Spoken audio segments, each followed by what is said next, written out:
আসসালামু আলাইকুম। আমরা এখন একটি প্রশ্ন পড়ব, সেটি হলো ফার্মাটের নীতি হতে আলোর প্রতিফলন সূত্র প্রমাণ করো। আলোর প্রতিফলনের সূত্রটাকে আমাদের জানতে হবে। আলোর প্রতিফলনের সূত্রটা হলো আলোক রশ্মি যখন কোনো একটা সমতল তলে আপতিত হয়, তখন আপতিত হওয়ার পর কি হয়? প্রতিফলিত হয়। আপতিত হওয়ার পরে আলোক রশ্মিটা একটা তলে প্রতিফলিত হয়। যেমন একটা আলোক রশ্মি এখানে আপতিত হলো এবং আপতিত হয়ে সে আবার কোন দিকে, এই যে এই তলে প্রতিফলিত হয়ে এইখানে কি চলে গেল। তাহলে এটা আপতিত রশ্মি, সেটা একটা তলে এসে পড়ার পরে সে প্রতিফলিত হয়ে মনে করেন এই দিকে চলে যায়।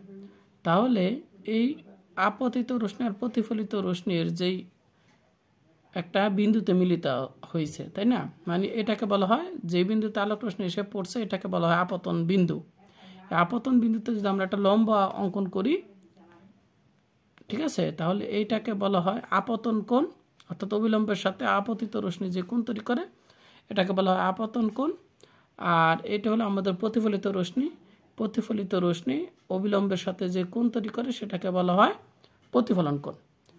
আর আলোর যে প্রতিফলনের সূত্র, আলো প্রতিফলনের পরে এই আপতন কোণ আর এই যে প্রতিফলন কোণ আই সমান সমান আর হয়। আপতন কোণ এবং প্রতিফলন কোণ সমান হয়, এটাই হলো আলোর প্রতিফলনের সূত্র। তাহলে আমাকে প্রমাণ করতে হবে কি আই ইকুয়াল আর। কার নীতি থেকে? ফার্মাটের নীতি থেকে। তাহলে ফার্মাটের নীতিটা কি এবার সেটা একটু আমরা দেখি। বিজ্ঞানী ফার্মাট কি বলছে? ফার্মাট বলছে আলো যখন কোন একটা স্বচ্ছ তলে প্রতিফলিত বা প্রতিসরিত হয়ে অন্য এক বিন্দুতে গমন করে, ঠিক আছে, তখন আলো সর্বদা সর্বনিম্ন সময়ের পথ অনুসরণ করে। অর্থাৎ আলো এক বিন্দু থেকে অন্য পথে যাওয়ার সময় যদি অনেকগুলা পথ থাকে, তাহলে সে যেই পথ দিয়ে গেলে আলোক রশ্মিটা এক বিন্দু থেকে অন্য বিন্দুতে যেতে সবচেয়ে কম সময় লাগবে, সে সর্বনিম্ন সময়ের পথটা সে অনুসরণ করবে। এটাই হলো ফার্মাটের নীতি। ওকে, তাহলে ফার্মাটের নীতির ক্ষেত্রে আমরা বলতে পারি সে এক বিন্দু থেকে অন্য বিন্দুতে যাওয়ার জন্য যে সময়টা লাগবে সেটা হলো একটা সর্বনিম্ন সময়, ঠিক আছে। অনেকগুলো পথ দিয়ে গেলেও সে সবচেয়ে কম সময়ের পথ দিয়ে যাবে। আর যেহেতু সে সবচেয়ে কম সময়ের পথ দিয়ে যাবে, সেটা তাহলে আমি বলতে পারি সে সর্বনিম্ন পথ অনুসরণ করবে। সর্বনিম্ন সময়ের পথ মানে কি? সে সর্বনিম্ন সময়ের সাথে তাহলে তার পথটাও হবে সর্বনিম্ন এবং তার সময়টাও হবে সর্বনিম্ন বা ন্যূনতম সময়। কথা বুঝতে পারছেন? অনেক বইতে লেখা আছে সর্বনিম্ন পথ বা ন্যূনতম পথ, ঠিক আছে। যেহেতু সময়টা সর্বনিম্ন, তাহলে পথটাও কিন্তু সর্বনিম্নই হবে, ঠিক আছে। তাই দুটাই কিন্তু সঠিক। তো এখন দেখেন ফার্মাটের নীতি হতে আলোর প্রতিফলনের সূত্রটা আমরা এখন দেখব। যে ধরা যাক পি কিউ আলোক রশ্মি, যে পি কিউ আলোক রশ্মি এম এম প্রাইম সমতল প্রতিফলক তলে আপতিত হয়। এই যে এম প্রাইম একটা সমতল প্রতিফলক তলে পি কিউ আলোক রশ্মিটা এই যে এসে পড়তেছে আপতিত হয়ে, তারপরে কিউ আর পথে আর বিন্দুতে পৌঁছায়। তাহলে পি কিউ আপতিত রশ্মি, ঠিক আছে, আপতিত হয়ে কিউ আর পথে, তাহলে আপতিত হয়ে কোন পথে চলে যায়? এটা কিউ আর পথে চলে যায়। কিউ আর পথে চলে যায়, কোন বিন্দুতে যায় পৌঁছায়? আর বিন্দুতে যায় পৌঁছায়। তাহলে শুরু হয়েছিল আলোক রশ্মি এইখানে, সে চলে গেছে আর বিন্দু। তাহলে এটা হলো তার প্রাইমারি বিন্দু, এটা হলো তার সেকেন্ডারি বিন্দু, বা এটা বলতে পারি প্রথম বিন্দু, আর এটা বলে আমরা ফাইনাল বিন্দু, ঠিক আছে। তাই এই পি থেকে আরে আলোক রশ্মিটা এই পথ দিয়ে সে কি পৌঁছালো। কথা বুঝতে পারছেন? এখন আলোক রশ্মি প্রতিফলিত হওয়ার সময় এমনভাবে প্রতিফলিত হবে যেন আলোক রশ্মিটা পি থেকে আর বিন্দুতে যাওয়ার সময় সর্বনিম্ন সময়ে ভিতর পৌঁছায় এবং সর্বনিম্ন পথটা সে অবলম্বন করে এবং তার টাইমটাও যেন সর্বনিম্ন লাগে। সে এমনভাবেই এই তলে আপতিত হবে, ঠিক আছে। তাহলে আপতিত এমনভাবে হবে যেন আলোক রশ্মিটা সর্বনিম্ন সময়ে পি থেকে আরে যায়। ওকে, তো ফার্মাটের নীতি অনুসারে এই যে আলোক রশ্মি পি থেকে যে আরে যাবে, এই যে পি হতে যে আর বিন্দুতে পৌঁছাতে, সে কি করবে? আলোক রশ্মিটা সর্বনিম্ন সময় বা সর্বনিম্ন পথ অনুসরণ করবে, তাই না? এই যে আলোক রশ্মিটা তাহলে ফার্মাটের নীতি অনুসারে কি করবে? সর্বনিম্ন সময় বা পথ অবলম্বন করবে। এটা হলো ফার্মাটের নীতি অনুসারে। ধরি আলোর বেগ সি, ধরি আলোর বেগটা হলো সি, কথা বুঝতে পারছেন? আর পি হতে কিউতে যেতে সময় লাগে টি1, অর্থাৎ পি থেকে আলোক রশ্মিটা কিউতে যেতে সময় লাগে মনে করি কি, এখানে আমি ধরি টি1 টাইম লাগে, আর কিউ থেকে আবার আরে পৌঁছাতে তার সময় লাগে হলো কত? টি2 সময় লাগে। কত? টি2, বুঝতে পারছেন? তাহলে এখন এই যে পি থেকে আলোক রশ্মি একেবারে কিউ হয়ে আবার আরে যে পৌঁছাতে, পি হতে তার আরে পৌঁছাতে মোট সময় যেটা লাগবে সেটা হলো কি? টি1 যোগ টি2, টি1 যোগ টি2, এটা হলো কি মোট টাইম পি থেকে আরে যেতে। আর এই আলোক রশ্মির পি বিন্দু থেকে আমরা এই এম প্রাইম অবিলম্বের উপরে আমরা একটা কি লম্ব আঁকলে আমরা কি পেয়ে যাই? পি রশ্মির উচ্চতা পেয়ে যাই। এই আর বিন্দুর প্রতিফলক তল হতে যে উচ্চতা সেটাকে আমরা h2 ধরি। তাহলে এই দূরত্বটাকে h1 আর এটাকে আমরা h2 ধরি। আচ্ছা, এটা আর আমি এখানে বর্ণনায় লিখি নেই, কারণ এখানে আমি চিত্রে যেহেতু লিখিয়ে দিয়েছি, তাহলে এই কথাটুকু আর এখানে আমি বড় করিনি, ঠিক আছে? আপনারা চাইলে লিখতে পারেন, এইখানে লিখতে পারেন পি এ সমান সমান h1 আর বি সমান সমান h2, এখানে লিখতে পারেন। তো আমি এখানে লিখিনি, চিত্রে এত কষ্ট করে লিখছি। আচ্ছা, তো আর এইখান থেকে এই যে এই বিন্দু থেকে এই বি বিন্দু, এই পুরোটা দূরত্বটাকে আমরা ধরছি কত? এই পুরো দূরত্বটাকে ধরছি আমরা এল, এই পুরো দূরত্বটাকে ধরছি আমরা এল। তাহলে জোড়াটা যদি এল হয় আর এইখান থেকে এতটুকু যদি আমরা এক্স হয়, এখান থেকে এতটুকু যদি এক্স হয়, তাহলে আমার এইখান থেকে এতটুকু কত হবে? এল মাইনাস এক্স হবে, কারণ পুরাটার দূরত্ব হইলো আমার এল, এই যে এতটুকু এ থেকে বি এর। ওকে, এখন দেখেন এই যে এইখানে একটা কিন্তু সমকোণী ত্রিভুজ গঠন করছে, আর এইখানে একটা সমকোণী ত্রিভুজ গঠন করছে। তো এটা হলো অত্রিভুজ, আর এটা হলো কি সমকোণ, এটা কিন্তু অত্রিভুজ, আর এই ত্রিভুজের অত্রিভুজ হলো এইটা, কথা বুঝতে পারছেন? আচ্ছা,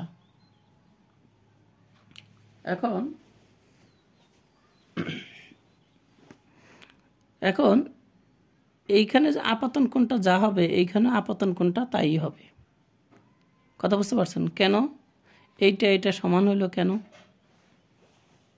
এটা কিন্তু আমরা 19 থেকে জানি, ঠিক আছে? কিভাবে জানি? এই যে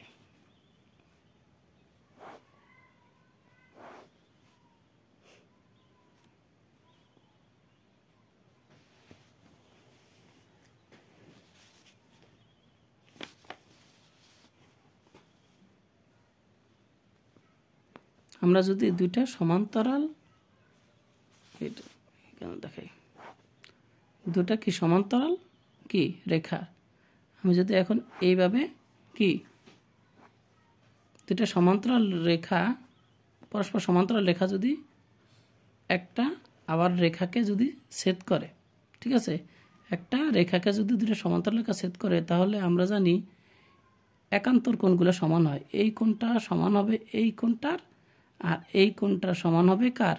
এই কোণটার, কথা বুঝতে পারছেন?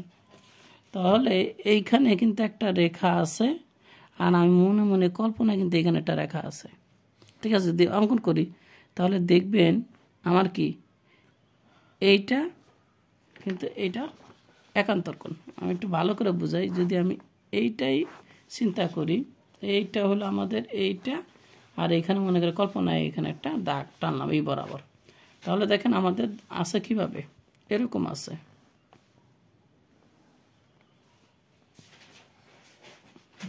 এটা আছে না? আচ্ছা, আমার যদি সুন্দর হয় না, ঠিক আছে? তো এইখানে দেখেন এটা কি কোণ? এটা হবে কার সমান? এটা হবে একান্তর কোণের সমান, কথা বুঝতে পারছেন? এখানে একটু ভুল হয়েছে, সমান্তরাল রশ্মিটা আসলে এই যে এই দুইজন, ভুল করছি, একটু দেখাই আপনাদের। আবার আপনারা যদি এইভাবে চিত্রটা দেখেন তাহলে আপনারা দেখেন, আমরা তো জানি একান্তর কোণগুলা কি হয়, সমান হয়, তাই না? তাহলে দেখেন এই যে দুইটা দাগ, এই যে আমার দুইটা দাগ, এখন এটা যদি হয় ছেদক হয়, এটা যদি একটা ছেদক হয়, সরি, এই দুইটা, এই যে এই দুইটা দাগে হইলো আমার এই দুইটা সমান্তরাল রেখা, আর এইটা হলো কি এদের ছেদক, এই দুইটা সমান্তরাল রেখার ছেদক হলো এইটা। তাহলে আমরা জানি কি একান্তর কোণ এইটা হবে কার সমান, এটা হবে কার সমান, এটা হবে এইটার সমান। কথা বুঝতে পারছেন? এই কোণটা হবে এইটার সমান। তাহলে দেখেন তো এইটা যদি এটা সমান হয়, আমিও এই জন্য এটা সমান লিখছি। কথা বুঝতে পারছেন? আশা করি আপনারা বুঝতে পারছেন।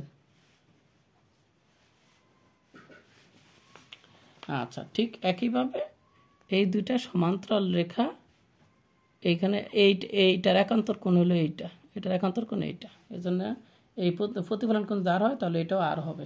কথা বুঝতে পারছেন? একেবারে ক্লিয়ার বুঝিয়ে দিলাম। এখন দেখেন T1 আর T2, ঠিক আছে? এখন T1 সমান সমান কি, T1 হলো সময়, সময় সমান কি সরণ বাই বেগ, সরণকে বেগ দ্বারা ভাগ করলে আমরা জানি সময় পাওয়া যায়। তাহলে আমাদের এইখান থেকে এখানে যেতে আমার সরণ মানে দূরত্ব অতিক্রম করছে, সরণ মানে দূরত্ব আর কি, পি থেকে কিউ দূরত্ব অতিক্রম করছে, আর বেগ মানে কি এইখান থেকে এইখানে যেতে তার কি বেগে সে পি থেকে কিউতে গেল, সেটা আমরা ধরে নিয়েছি সে আলোর বেগে চলে। তাহলে যেহেতু এটা যদি বায়ু মাধ্যম ধরি তাহলে সেখানে সে আলোটা, এই আলোক রশ্মিটা আলোর বেগেই চলবে, ঠিক আছে? আলোক রশ্মিটা আলোর বেগেই চলবে বায়ু মাধ্যমে। তাহলে এই জন্য এই যে সরণ বাই সময়, সরণ ডিভাইডেড সময়। আর T2, ঠিক আছে? তাহলে এটা আমার দূরত্ব কত বা সরণ কত, QR, আর গেছে কোন বেগে, যে এইখান থেকে এখানে গেছে সে কোন বেগে, যেহেতু মাধ্যম একই, এখানে বায়ু মাধ্যম, ঠিক আছে? যেখানে যে মাধ্যমে আপতিত হয়েছে সেই মাধ্যমে প্রতিফলিত হয়েছে, তাই আলোর বেগ একই, সি। এরপর দেখেন PQ সমান সমান আমি এইটা লিখছি, সি তো আমার আগেরটাই, তাহলে PQ সমান সমান এটা আমরা কিভাবে আসলো একটু খেয়াল করে দেখেন। PQটা হলো আমাদের কি এই সমকোণী ত্রিভুজের অতিভুজ, ঠিক আছে? সমকোণী ত্রিভুজ অতিভুজ হলো এটা, আর অতিভুজ সমান সমান আমরা কি জানি, পিথাগোরাসের সূত্র অনুসারে অতিভুজ স্কয়ার সমান সমান লম্ব স্কয়ার প্লাস ভূমি স্কয়ার, আর শুধু অতিভুজ। তাহলে PQটা কিন্তু আমার অতিভুজ, ঠিক আছে? PQ স্কয়ার না, এখানে শুধু PQ আছে, মানে আমার PQ মানে কি অতিভুজ আছে শুধু। তাহলে অতিভুজ সমান সমান রুট ওভার লম্ব স্কয়ার প্লাস ভূমি স্কয়ার, ঠিক আছে? তাহলে আমার লম্ব কোণটা, তাহলে এই যে কোণ রয়েছে এই কোণের আমরা জানি এই যে এটা হলো কি অতিভুজ, আর এই দুটো হলো কি, এটা লম্ব না এটা ভূমি, এটা নিয়ে অনেকে ঝামেলা হয়। সমকোণের বিপরীত, এই সমকোণের বিপরীত রাশিকে বলা হয় অতিভুজ। আর এই যে আমার এইখানে একটা কোণ আছে, এই কোণের বিপরীত রাশিকে বলা হয় এটা লম্ব, এটাকে বলা হয় লম্ব। কথা বুঝতে পারছেন? এটা হলো লম্ব।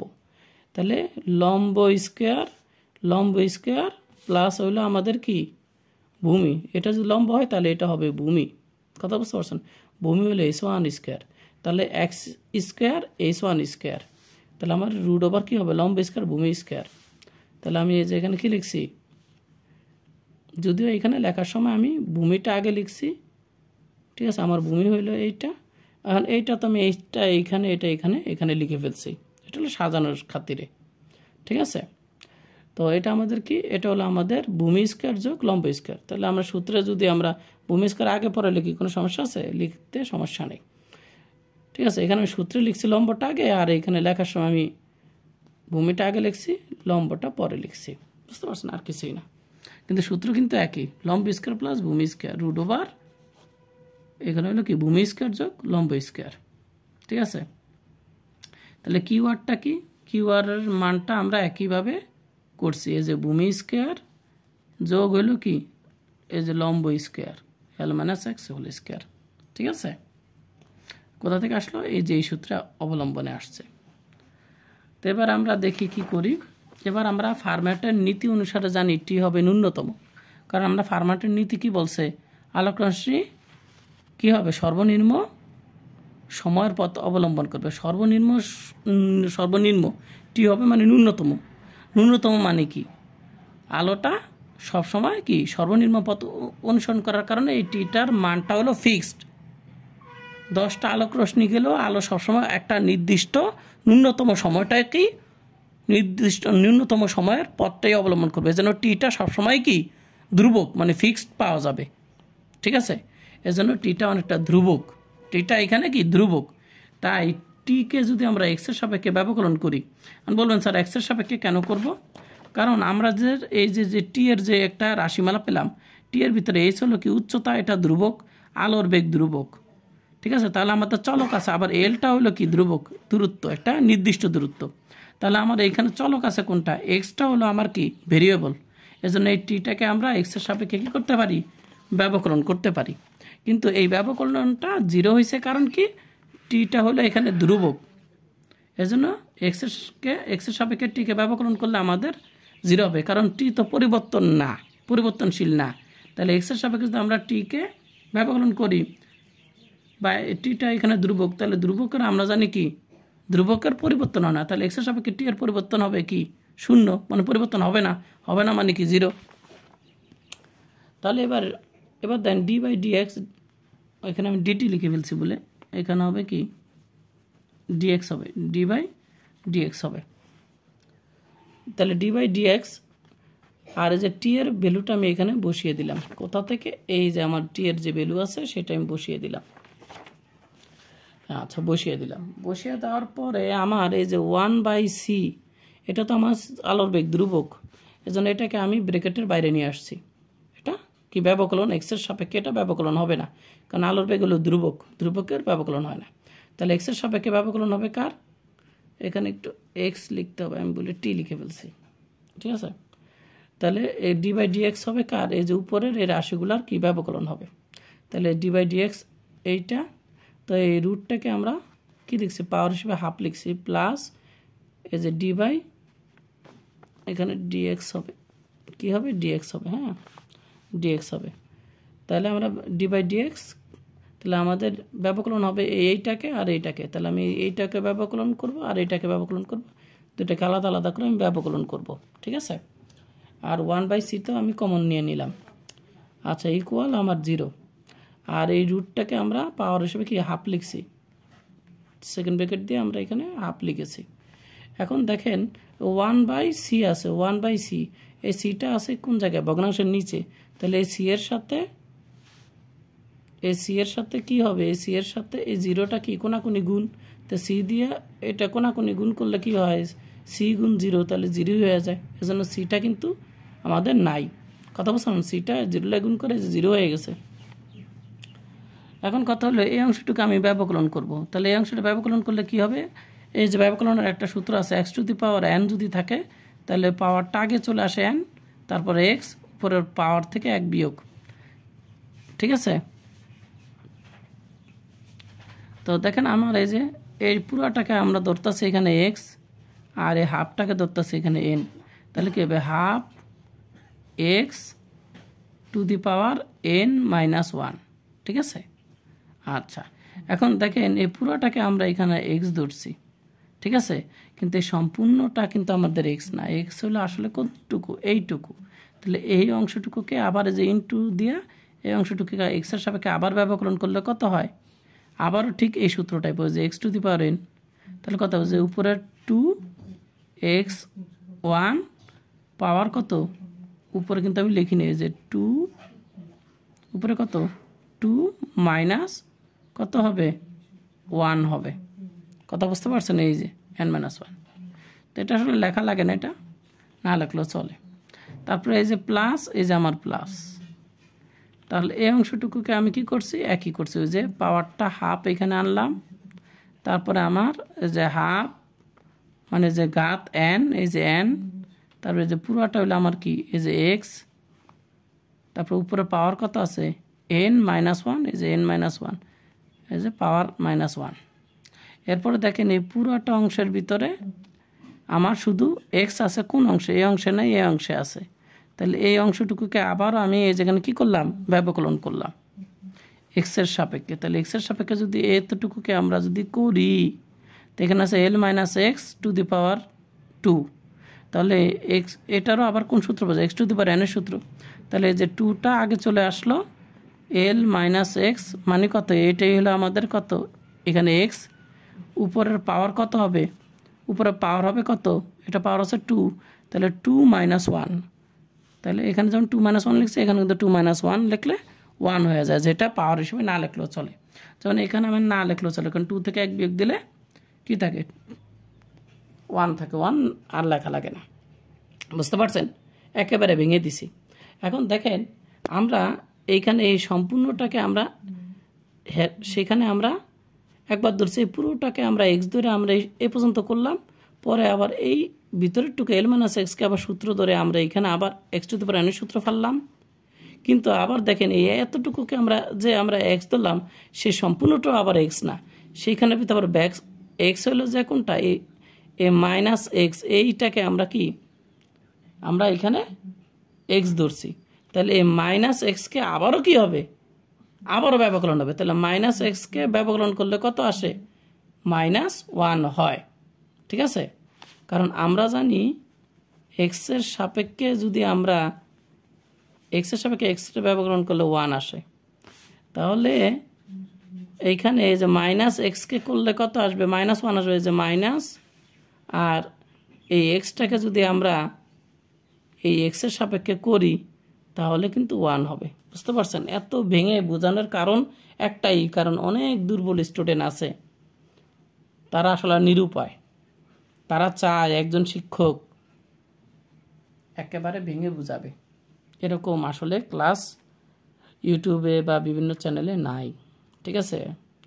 আমি দুর্বলদের সাথে আছি, এজন্য আলট্রা লিজেন্ড যারা আছেন তাদের কাছে আমি হয়তোবা খারাপ, কারণ তারা এটা পছন্দ করেন এত ভেঙে বোঝানো।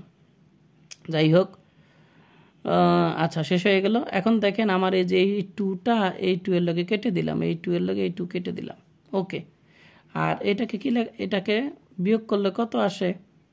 হাফের থেকে 1 বিয়োগ দিলে আরও -1/2 হয়।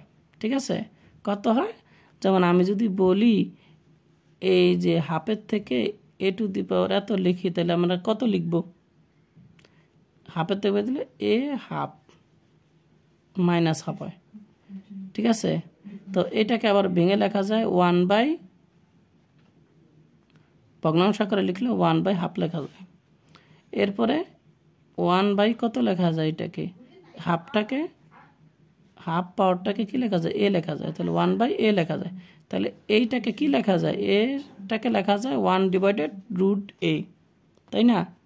তাহলে বলেন তো আমার এইটাকে কি লেখা যাবে? 1/√, কত? এই ভিতরের টুকু।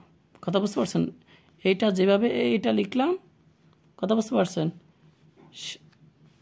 ঠিক একইভাবে আমরা এই লাইনটাকে আমরা এইভাবে লিখলাম। আচ্ছা, এই 2 তো কাটা, আমার এই যে এক্স এখানে কত থাকে? এখানে আমার থাকে কত? x1 থাকে, এখানে আমার x1 থাকে, আর উপরে বিয়োগ করলে তো 1 থাকে, সেটা লেখা লাগে না। আচ্ছা, তারপরে আমার কত? এই যে প্লাসটা হয়ে গেছে মাইনাস। কারণ কি জানেন? এই যে মাইনাস দেওয়া যখন আমরা সম্পূর্ণটাকে গুণ করলাম, তখন এই যে মাইনাস প্লাসে মাইনাস চলে আসছে। এরপরে দেখেন, এই যে 2 আর এই 2 কাটাকাটি, আর এইটাকে আমরা এইভাবে লিখছি 1/, তো ঠিক এইটাকে আমরা যেহেতু হাফ-1 বিয়োগ করলে -1/2 আসে, সেটাকে 1/√, এইটা লেখা যায়। ঠিক আছে? তারপরে যে ডট সমান যে ইনটু, তারপর আমরা দেখি এই 2 তো এটার লগে কাটা চলে যায়, এখানে থাকে l মাইনাস এক্স, আর এখানে =0, এই যে =0, আর 1 কোথায় গেল? 1 দেয় এটা গুণ করলে তো এইটাই হয়। আশা করি আপনারা বুঝতে পারছেন আপনারা। ঠিক আছে?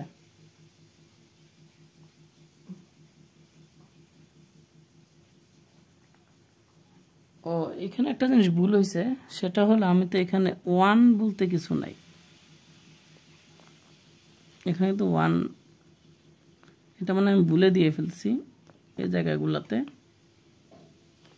মানে ভুলে দিয়ে ফেলছি, এখানে দিই নাই, এইগুলাতে দিয়ে ফেলছিলাম। এখানে 1 কিন্তু হবে না, আমি ভুলে 1 দিয়ে ফেলছিলাম। ঠিক আছে,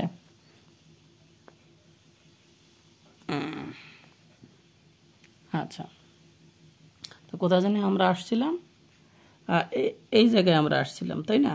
আচ্ছা, এটা আমাদের শেষ। এখন এক্সটা আমরা উপরে উঠিয়ে লিখলাম, আর এই যে এই অংশটুকুকে আমরা কি, এটাকে আমরা এটার উপরে লিখতে পারি। তারপরে মাইনাসটা সমান সমানের ওই সাইডে চলে গেলে প্লাস হয়ে গেল। এরপর দেখেন আমরা এক্স ডিভাইডেড এত, এল মাইনাস এক্স ডিভাইডেড এত। তো এখন এইটাকে আমরা লিখছি সাইন আই, আর এটাকে লিখছি আমরা সাইন আর।